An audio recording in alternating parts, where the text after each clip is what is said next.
Hello friends, कैसे हैं आप सब। आई होप कि अच्छे होंगे। मैं आशीष पांडे स्वागत करता हूं आप सभी का आपके अपने यूट्यूब चैनल स्टडी विद असू में।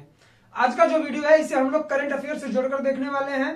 इसमें हम लोग ना तो जीएस के बारे में बात करेंगे, ना कोई हमारी इंटरनेशनल ऑर्गेनाइजेशन है, ना ही किसी नोबेल के बारे में बात करने वाले हैं। देखिए, अगर आप लोगों ने कल का न्यूज देखा होगा तो उस न्यूज में एक हेडलाइन बहुत तेजी से भाग रही थी। कौन सी थी वह?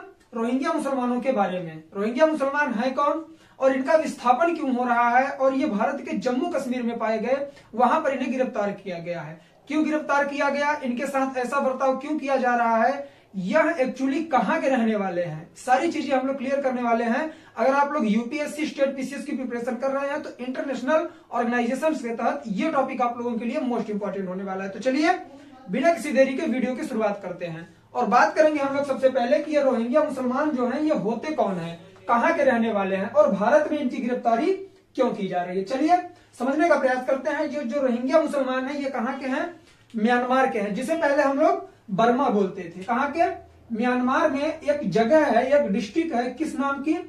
रखाइन। याद रखेंगे आप लोग, रखाइन नाम की जगह है। म्यांमार में एक रखाइन नाम की जगह है, वहां पर रोहिंग्या मुसलमान बहुत मात्रा में पाए जाते हैं या फिर पाए जाते थे। ऐसा हम लोग इसलिए कहेंगे क्योंकि टाइम पीरियड था कब का? 1970 और 80 का। 1970 और 80 का समय है। उस समय क्या होता है कि बौद्धिज्म अपने चरम सीमा पर था। वहां जो बौद्ध धर्म को मानने वाले व्यक्ति थे और साथ ही रोहिंग्या जो मुसलमान थे, इन दोनों में नस्लीय भेदभाव होता है और वहां पर जो बहुलता पाई जाती है किसकी? बौद्धिज्म वालों की पाई जाती है, जो बौद्ध धर्म को मानने वाले हैं। तो उन्होंने क्या किया कि रोहिंग्या मुसलमानों को वहां से विस्थापित कर दिया, मतलब कि उन्हें भगा दिया वहां से। तो ये क्या किया कि आस पड़ोस में जितनी कंट्रियां थी, जैसे म्यांमार है, म्यांमार के पड़ोस में कौन सी कंट्री पड़ेगी? भारत पड़ेगा, बांग्लादेश पड़ेगा, नेपाल, भूटान, थाईलैंड, ताइवान, यही सारी कंट्रियां, इंडोनेशिया पड़ेगी, मलेशिया पड़ेगी। तो यहाँ के जो रोहिंग्या मुसलमान थे वो क्या हुए? पूरी तरह से विस्थापित हो गए। लेकिन उस समय तो कंडीशन कुछ सही थी, बट टाइम पीरियड आता है कब का? 2016 और 17 का। कब का? 2016 और 17 का। यहां पर क्या किया जाता है कि म्यांमार पुलिस खुद उनका दमन करने लगती है। किसका? रोहिंग्या मुसलमानों का दमन म्यांमार पुलिस करने लगती है। मतलब प्रशासन की तरफ से इजाजत दे दी जाती है कि जो रोहिंग्या मुसलमान है इन्हें पूरी तरह से यहां से विस्थापित कर दिया जाए। तो क्या टाइम होता है जब 2016-17 में इनका दमन शुरू हुआ तो कितने? 10 लाख शरणार्थी क्या थे? वहां के निवासी थे, लेकिन ये शरणार्थी के रूप में, रिफ्यूजी के रूप में अपने पड़ोस की कंट्रियों में, नेबर कंट्रियों में जाने का प्रयास करने लगे। कितने व्यक्ति? याद रखेंगे, क्वेश्चन बनेगा कि जब 2016-17 में इनका दमन हुआ म्यांमार पुलिस के द्वारा तो कितने? 10 लाख रोहिंग्या मुसलमान क्या करते हैं कि आस पड़ोस के देशों में बट जाते हैं और जाके वहां पर निवास कर लिया अपना। देखिए, तो अगर हम लोग बात करें कि सबसे ज्यादा जब इनका क्या हुआ, दमन हुआ 2016-17 में, तो रोहिंग्या मुसलमान सबसे ज्यादा कहां पर गए? तो वो गए कहां पर? बांग्लादेश में। कितने? 5 लाख। अगर हम लोग बात करें बांग्लादेश में, तो अगर हम लोग रोहिंग्या मुसलमानों की बात करते हैं तो बांग्लादेश में आप लोगों को क्या पड़ता है? भसंचर आइलैंड। कौन सा? भसंचर आइलैंड पड़ता है, जो सुंदरबन के डेल्टा के कहां पर? नीचे थोड़ा सा। कहां पड़ता है? यह बंगाल की खाड़ी में, बे ऑफ बंगाल में, सुंदरबन डेल्टा के नीचे भसंचर नाम का एक आइलैंड है जिसे हम लोग द्वीप बोलते हैं। और यह द्वीप ज्यादातर भारत और बांग्लादेश के बीच में विवादित भी रहता है। तो इसी द्वीप पर क्या किया? बांग्लादेश के लोगों ने रोहिंग्याओं को बसा दिया। वहीं पर एक पड़ता है क्या? कॉक्स बाजार, वहां पर भी इन्हें निवास स्थान दिया गया, अर्थात ये शरणार्थी के रूप में आए। सबसे ज्यादा बांग्लादेश में गए, फिर 2 लाख के करीब कहां चले गए? सऊदी अरब में चले गए। अगर आप लोग देखेंगे तो जो कंट्रियां आपको इस्लामिक दिखेंगी, ज्यादा से ज्यादा इस्लामिक कंट्रियों में ये जो रोहिंग्या मुसलमान थे ये चले गए। अभी हम लोग सिर्फ ये समझ रहे हैं कि रोहिंग्या मुसलमान है कौन और इन्हें क्यों विस्थापित किया गया और इनके साथ क्या बर्ताव किया जा रहा है और एक्चुअल में क्या करना चाहिए। भारत में इन पर क्यों एफआईआर हुआ, क्यों इनकी गिरफ्तारी हुई, ये कौन सा ऐसा कार्य करते हैं कि भारत से इन्हें निकाला जा रहा है। ठीक, साथ ही हम लोग वीडियो में लास्ट में देखने वाले हैं क्या? CAA जो हमारा बिल आया था, कौन सा? सिटीजनशिप अमेंडमेंट एक्ट बना था 2019 में। इसके तहत क्या इन्हें नागरिकता भारत की नहीं दी जा सकती? सारी चीजें हम लोग कंफर्म करेंगे, बट पहले इसकी बेसिक चीजों को क्लियर करते हैं। चलिए बात करेंगे। 10 लाख रोहिंग्याओं का विस्थापन होता है, जिसमें से 5 लाख बांग्लादेश में जाते हैं, क्या करते हैं? रिफ्यूजी के तौर पर, और 2 लाख जाते हैं सऊदी अरब में। बाकी 3,50,000 कहां जाते हैं? पाकिस्तान में। पाकिस्तान में भी रोहिंग्या मुसलमान जाकर निवास करते हैं। 1.5 लाख रोहिंग्या मुसलमान जाते हैं मलेशिया में। ये क्या है? फैक्ट है। फैक्ट आपको याद रखना पड़ेगा। मैं चीजें बहुत इजीली समझाने की कोशिश करूंगा। देखिए, भारत में कितने लोग आए? 14,000। कितना? 14,000 के करीब आए। क्या? रोहिंग्या मुसलमान आए यहां पर बसने के लिए। कहां पर? भारत में। उसमें से आगे चलकर अगर हम लोग देखें तो 10,000 के करीब चले गए। कहां? यूएई में, संयुक्त अरब अमीरात में चले गए। और बचे 50,000 वो थाईलैंड में गए। बाकी जितने बचते हैं वो अदर कंट्रीज में बट जाते हैं। देखिए, अगर हम लोग बात करें किसकी? म्यांमार की। म्यांमार कहां पड़ता है? दक्षिण पूर्व एशिया की कंट्री है। इसके बगल में थाईलैंड पड़ेगा, आपका ताइवान पड़ेगा, मलेशिया पड़ेगा, इंडोनेशिया पड़ेगा, इंडिया, बांग्लादेश। ज्यादातर यही इसकी क्लोज कंट्रियां हैं। तो यहीं पर आके पूरे के पूरे बट गए। और खास करके जो कंट्री इस्लामिक है, याद रखेंगे रोहिंग्या मुसलमान कहां पर गए? एक्चुअल में कहां के रहने वाले हैं? प्रॉपर तरीके से म्यांमार अर्थात बर्मा के रहने वाले हैं। और बर्मा में भी इनकी स्पेशल जगह थी। क्या? रखाइन। रखाइन में यह निवास करते थे। लेकिन जब 1970 और 80 के दशक में जो बौद्ध धर्म को मानने वाले व्यक्ति थे, उनसे इनका पूरी तरह से क्या हुआ? विवाद हुआ। तो नस्लीय भेदभाव के कारण इन्हें वहां से भगाया जाने लगा, क्योंकि इनकी जो मात्रा थी वह बौद्धिज्म के अनुसार कम थी। ठीक, तो उन्होंने इन्हें भगाया। और 2016-17 में कंडीशन ये हो जाती है कि म्यांमार की जो सरकार है उसने पुलिस बल को लगा दिया कि जितने रोहिंग्या मुसलमान हैं इन्हें यहां से भगा दिया जाए। आप लोग हमेशा सुनते हैं कि इंडिया में क्या है? रिफ्यूजी आ रहे हैं। क्या? शरणार्थी। कौन? रोहिंग्या मुसलमान। रोहिंग्या मुसलमान के बारे में काफी सारे व्यक्तियों को पता नहीं है और इसे सीएए के तहत नागरिकता दिलाने की कोशिश करते हैं। मैं बात करूंगा सीएए के बारे में भी। 2019 में जो हमारा एक्ट आया है, नागरिकता संशोधन बिल, इसमें भी बात करेंगे कितनी कंट्रियों को इजाजत दी गई है और उसमें कितने धर्मों को इजाजत दी गई। क्या रोहिंग्या उसमें आते हैं? सारी चीजों पर हम लोग बात करेंगे। चलिए, इनका विभाजन हुआ 10 लाख के करीब, सारी कंट्रियों में बट गए। आगे हम लोग बात करेंगे कि ये जम्मू कश्मीर में कैसे सुनाई दे रहा है। भारत में ये लोग आए, लेकिन सुनाई देता था कि भारत में बांग्लादेश है पड़ोस में। पड़ोस में जो बांग्लादेश से कौन सा स्टेट लगता है? अगर आप लोग मैप में देखेंगे, बांग्लादेश की स्थिति यहां पर ऐसे करके पड़ती है। यहां पर हमारा त्रिपुरा पड़ता है, यहां मिजोरम पड़ता है, यहां मेघालय पड़ता है। और आगे अगर हम लोग बढ़े तो देखेंगे कि यहां पर क्या पड़ता है? जम्मू कश्मीर और लद्दाख। ठीक, जम्मू कश्मीर और लद्दाख एकदम ऊपर पड़ता है। वहां पर रोहिंग्या मुसलमान कैसे पहुंच गए? चलिए बात करेंगे। ये जो 2016 और 17 में क्या हुए? विस्थापित हुए वहां से। कितने? 14,000। कितने? 14,000 रोहिंग्या मुसलमान ये भारत में तो आए, लेकिन ये जम्मू कश्मीर में नहीं गए। जम्मू कश्मीर में कौन से रोहिंग्या मुसलमान रह रहे हैं? यही समझने की चीज है। क्वेश्चन यहीं से बनेगा। वो थे 1970 और 80 में विस्थापित रोहिंग्या। कौन से? 1970 और 80 में जब क्या हुआ? शुरुआत में बुद्ध धर्म और रोहिंग्या के बीच में भेदभाव हुआ, नस्ली भेदभाव। तो जो विस्थापित हुए थे उनमें से कितने? 1970 और 80 के जो क्या थे? हमारे रोहिंग्या मुसलमान थे, सॉरी, ये आकर भारत के जम्मू कश्मीर में निवास करते हैं। अब मैं एक चीज और फैक्ट बताऊंगा जहां से क्वेश्चन श्योर है यूपीएससी में बनना या स्टेट पीसीएस में। क्या है कि जम्मू कश्मीर में कौन से जिले में, जम्मू कश्मीर के स्पेशल कौन से जगह पर ये रोहिंग्या मुसलमान पाए गए जहां पर इनकी गिरफ्तारी हुई? तो वो 2 जिले हैं। कौन सा? कठुआ और सांभा। मैं मैप के माध्यम से आप लोगों को बताऊंगा। यहां पर एक छोटा सा मैप बनाने की कोशिश करता हूं मैं। देखिए, ये हमारा जम्मू कश्मीर, ठीक, कैसे है? यहां से करके ऐसे हिमाचल प्रदेश हो गया। ये जम्मू कश्मीर है यहां से, और इधर लद्दाख हो गया।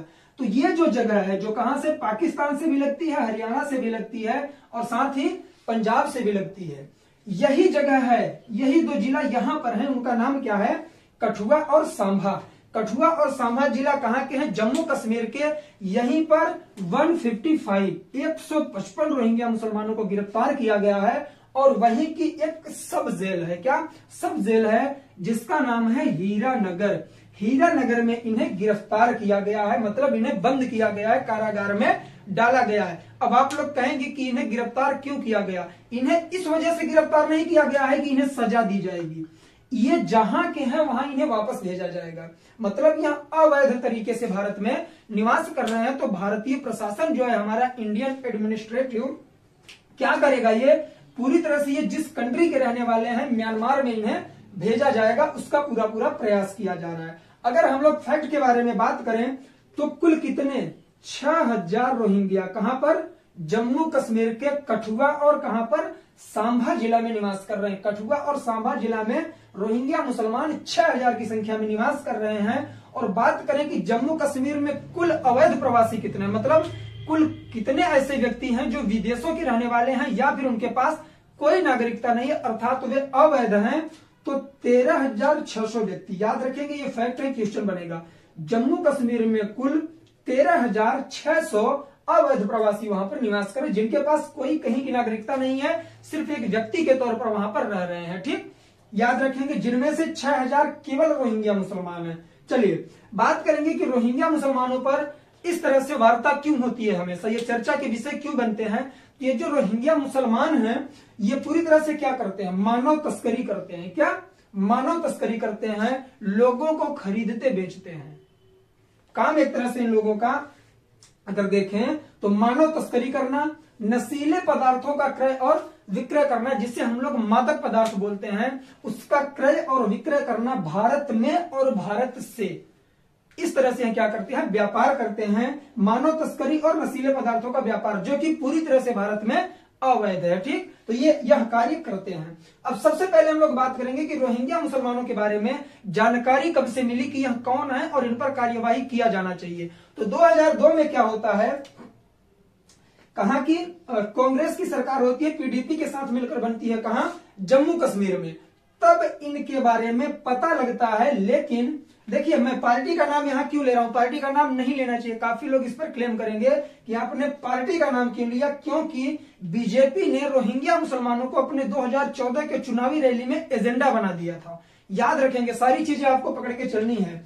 अगर एक चीज एक कहीं ना कहीं तरह से अगर आप लोग इसे पॉलिटिकल से जोड़ेंगे, पॉलिटिक्स में जोड़ेंगे, चीजें याद होंगी। देखिए बात कैसे निकल के आती है, बीजेपी ने इसे जोड़ा, लेकिन आगे चलकर 2017 में पीडीपी के साथ वहां सरकार बनाती है, कौन, बीजेपी सरकार बनाती है जम्मू कश्मीर में। तो 2017 में उस समय जो इसमें हमारे रक्षा मंत्री हैं, कौन, राजनाथ सिंह सॉरी, उस समय ये क्या थे, गृह मंत्री थे, होम मिनिस्टर थे। इन्होंने क्या किया था कि जो रोहिंग्या मुसलमान हैं इनकी शिनाख्त करवाने लगे, मतलब पहचान करवाने लगे अलग से, कि जो रोहिंग्या मुसलमान हैं उन्हें अलग किया जाए, इन्हें इनके कंट्री में वापस भेजा जाएगा।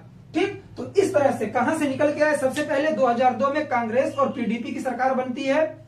उसके बाद 2014 में जब बीजेपी की एक तरह से लहर आती है, उसमें क्या होता है, मोदी जी क्या करते हैं, पूरी तरह से एजेंडा बना देते हैं कि जो रोहिंग्या मुसलमान अवैध तरीके से भारत में रह रहे हैं, हम इन्हें यहां से निकालकर इनके देश वापस भेजेंगे। तो ये चुनावी मुद्दा बना। और 2017 में ये जब जम्मू कश्मीर में अपनी सरकार बनाते हैं पीडीपी के साथ मिलकर, महबूबा मुफ्ती के साथ, तो ये क्या करते हैं कि गृह मंत्री राजनाथ सिंह इनकी पहचान करवाने लगते हैं कि कितने रोहिंग्या मुसलमान यहाँ पर रह रहे हैं। ठीक, तो इस तरह से इसके सारे फैक्ट हो गए। अब हम लोग बात करेंगे कि भारत में क्या केवल जम्मू कश्मीर में रह रहे हैं रोहिंग्या मुसलमान, तो ऐसा बिल्कुल नहीं है। अगर हम लोग क्वांटिटी के बारे में बात करें, मात्रा इनकी सबसे ज्यादा कहां है, जम्मू कश्मीर, राजस्थान और हरियाणा। कहां पर, जम्मू कश्मीर, राजस्थान, हरियाणा और आंध्र प्रदेश से 2014 में जो स्टेट अलग हुआ, कौन सा, तेलंगाना।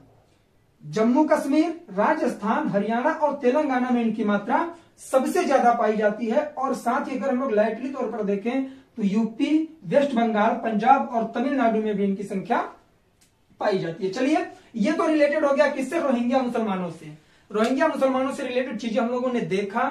और यह भी देखा कि जम्मू कश्मीर के कौन से जिले में ये पाए गए, तो कठुआ और सांभा जिले में 155 व्यक्तियों को गिरफ्तार किया गया है और सब जेल हीरानगर में इन्हें कैद करके रखा गया है। और इस वजह से नहीं कि इन्हें सजा दिया जाएगा, सिर्फ इस वजह से गिरफ्तार किया गया है कि इन्हें इनके देश वापस भेजा जाएगा, इनके साथ कोई भी गलत व्यवहार नहीं किया जाएगा। चलिए अब बात करते हैं, काफी सारे महानुभाव कहेंगे कि क्या सर इसमें सीएए जो हमारा 2019 का बिल आया था, कौन सा, नागरिकता संशोधन बिल आया था हमारा, सिटीजनशिप अमेंडमेंट एक्ट आया था, उसे बिल नहीं बोलेंगे, एक्ट बोलेंगे, क्योंकि वह कानून बन चुका है। ठीक, तो देखिए इसके तहत क्यों नहीं दिया जा सकता इन्हें। काफी लोग बोलेंगे कि इन्हें नागरिकता दे दी जाए, क्योंकि ये तो रह रहे हैं, ये तो कहां से, न तो पाकिस्तान से हैं, न बांग्लादेश से है, न अफगानिस्तान से। देखिए उसमें क्या कहा गया था कि 3 कंट्री के अगर लोग आएंगे, कहां के, जो हमारा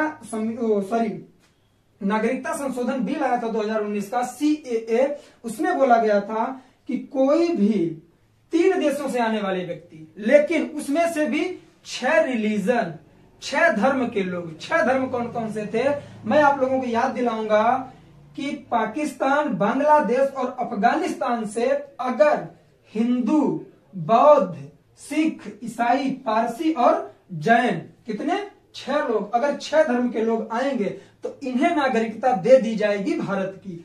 आप लोग बताइए, जो रोहिंग्या हैं यह क्या है?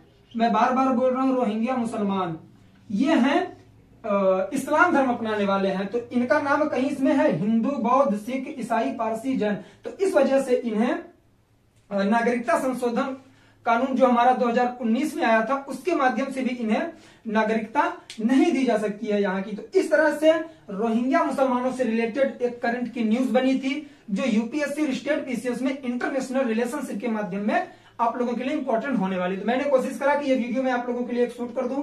देखिए, जितने फैक्ट हम लोग देख रहे हैं, जितने वीडियोस देख रहे हैं, उनकी अपनी अपनी महत्ता है, लेकिन अगर जो मैं करंट के वीडियोस अपलोड करता हूं, मैं रिक्वेस्ट करूंगा कि आप लोग इसे ज्यादा से ज्यादा शेयर किया करिए, क्योंकि 2021 का जो एग्जाम होने वाला है यहां से क्वेश्चन बनने वाले हैं, चाहे यूपीएससी का है चाहे स्टेट पीसीएस का है। ठीक, तो चलिए आज के लिए बस इतना ही, मिलेंगे नेक्स्ट वीडियो में। इसी तरह अपना प्यार बनाए रखिए, मिलते हैं नेक्स्ट वीडियो में, तब तक के लिए जय हिंद, जय भारत, बाय बाय। आप लोग अपना ख्याल रखें, पढ़ाई लिखाई करते रहें।